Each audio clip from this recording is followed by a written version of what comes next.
బీజేపీతో అఫ్సెల్గా లేకపోవచ్చు కానీ 10 ఏళ్లుగా బీజేపీతో ఇప్పుడు కూడా బీజేపీని పల్లెత్తు మాట అనే పరిస్థితిలో జగన్ లేడు. ఇంకా తెలుగుదేశం అయితే చెప్పాల్సిన అవసరం లేదు. వాళ్ళు కమ్యూనిస్టులతో కలుస్తారు, బీజేపీతో కలుస్తుంది, కాంగ్రెస్తో కూడా కలిశాడు. కాంగ్రెస్కి యాంటీగా ఏర్పడిన తెలుగుదేశం పార్టీ కాంగ్రెస్తో మళ్ళీ కలిశాడు. చంద్రబాబు కూడా ఏ రకమైన ఐడియాలజికల్ ఇవి లేవు. ఎవరికి ఉన్నాయి, ఎవరికి లేవు దేశంలో ఇవాళ. ఒక కమ్యూనిస్టులు కొంతమందితో బీజేపీ లాంటి వాళ్ళతో కలవరు, కానీ కమ్యూనిస్టులకు కూడా వేరే రకమైన బీజేపీతో కలిసే చంద్రబాబుతో కలుస్తారు కమ్యూనిస్టులు. మళ్ళీ డైరెక్ట్గా కలవరు అంతే బీజేపీతో.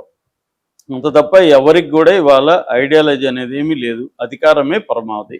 పవన్ కళ్యాణ్కి కూడా అధికారమే పరమ. అతను ఎన్ని కథలు చెప్పినా అతని గోల్ ఏంటంటే ప్రజాసేవ ఇంకోటి చెప్తాడు, కానీ అది ఎవరు నమ్మే పరిస్థితులు లేరు. అతనికి కూడా గోల్ తను సీఎం కావాలని.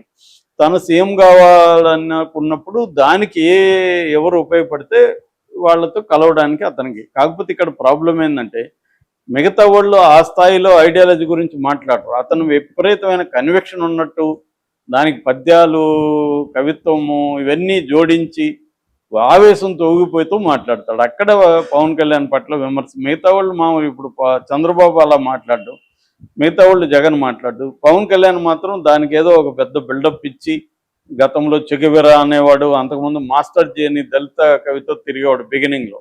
ఎందుకంటే నేను ఎప్పటి నుంచో చూస్తున్నాను అతను. సో ఆ తర్వాత నేను కూడా ఇంకొక 2-3 ఫ్రెండ్స్తో కలిసి 2 సార్లు కలిసాం. ఒకసారి 2 hours డిస్కస్ చేసాం, ఒకసారి 4 hours పవన్ కళ్యాణ్తో డిస్కస్ చేసాం. అప్పుడంతా కూడా చాలా జెన్యూన్ అన్నట్టు, చాలా నాకు ప్రజల పట్ల కన్సర్న్ ఉన్నట్టే మాట్లాడాడు మాతో అంతా కూడా. మేము కూడా చాలా జెన్యూన్ ఉన్నాడు ఇతను అనుకున్నాం. తర్వాత చూస్తే ఇతను ఓసరవల్లిలాగా దేనైనా మార్చేయగలడు అనేది అర్థమైంది. అంటే ఎక్స్ట్రీమ్స్ ఇవి.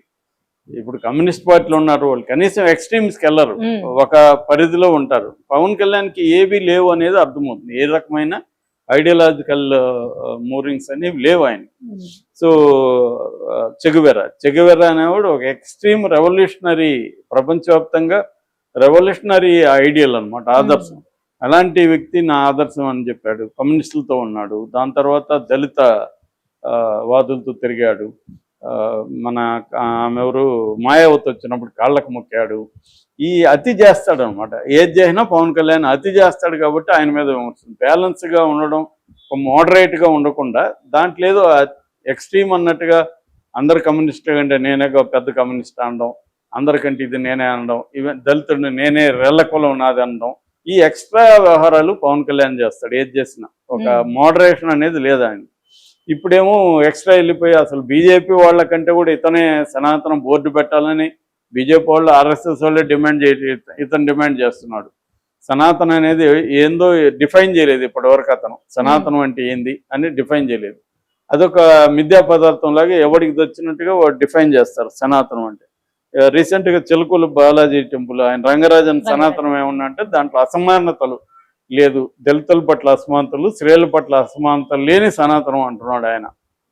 మరి ఈయనేమంటాడు తెలియదు మనకి. ఇప్పటివరకు సనాతనం అంటే ఏం తెలియదు. అందుకని సనాతనం రూపంలోకి వచ్చాడు కాబట్టి జెండా వేసుకొని ఉండే అవకాశం ఉంది. మొన్న అక్కడికి వెళ్ళారు తర్వాత భార్య అన్న లెజనోవా, దాని తర్వాత కొడుకు అకీరానందన్, తర్వాత మన త్రివిక్రమ్ శ్రీనివాసు, వీళ్ళతో కలిసి ఎవరు ఆనంద్ సాయి అంటే మన టీటీడీ బోర్డు మెంబరు, ఒకప్పుడు ఆర్ట్ డైరెక్టర్ పవన్ కళ్యాణ్ సినిమాలకంతా అబ్బాయి కూడా వెళ్ళాడు.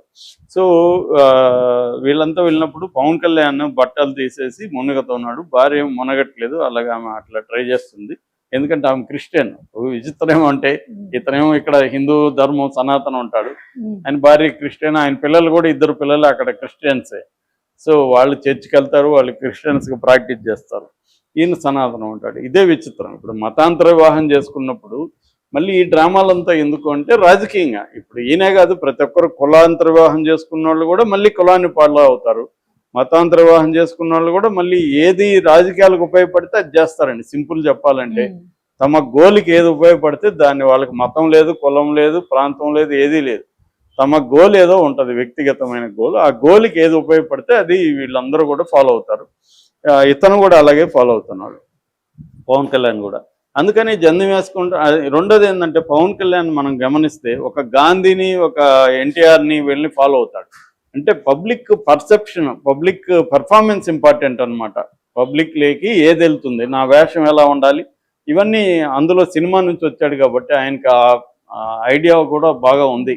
అంటే వేషము, భాష, పర్ఫార్మెన్స్ ఇవన్నీ ఎలా ఉండాలి అనేది ఆయనకు తెలుసు.